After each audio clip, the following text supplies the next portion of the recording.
So I'm always bugging my team for messages that I get from people all across Pennsylvania, and they shared a few with me that I wanted the opportunity to respond to. I got one from TJ from Harrisburg.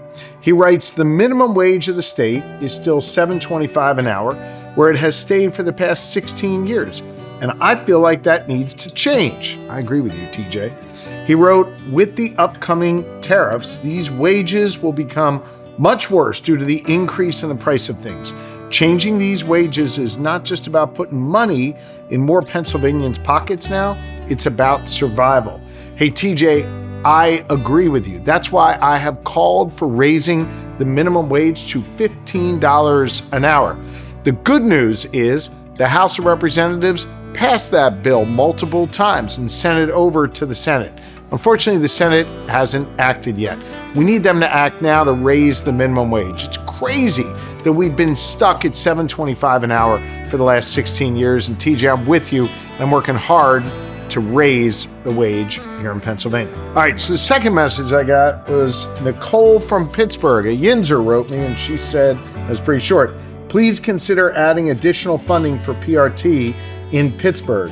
Nicole, I am working my tail off to get this done, and I think it's important to note when we talk about mass transit, a lot of folks point to Philly, and yes, that's the largest mass transit agency in all of Pennsylvania. But PRT is so critically important to southwestern Pennsylvania, so critically important to getting people around the Pittsburgh region. My proposal would add $40 million more annually to PRT's budget. It's really important that we fund mass transit. And by the way, it's also really important that we fund more construction of roads and bridges as part of this. Look, I'm proud of the fact that last year in Pennsylvania, we repaired more structurally deficient bridges than any other state in the country and repaired more miles of roads than at any point in the last 10 years. But I'm hungry to do more. So we've got to fund roads and bridges and mass transit in Pittsburgh and all across Pennsylvania. Nicole, I'm with you. Thanks for writing in. I appreciate it. All right, last one here. Curtis from Altoona. Curtis says, I have a home caregiver who's making only $12.27 per hour.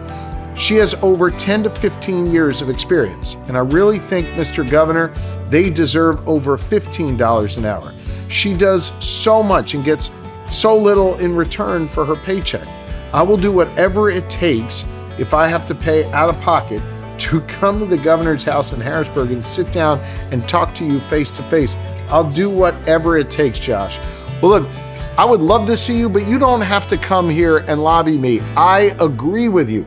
That's why my budget calls for raising wages for home care workers. And I have met with them. I have seen the incredible work that they do. In fact, we put $21 million in my budget to raise wages for these people doing God's work, for these people caring for people in our communities. So I'll tell you what, if you want to come down here and talk to somebody, talk to members of the legislature, convince them how important it is to get this done.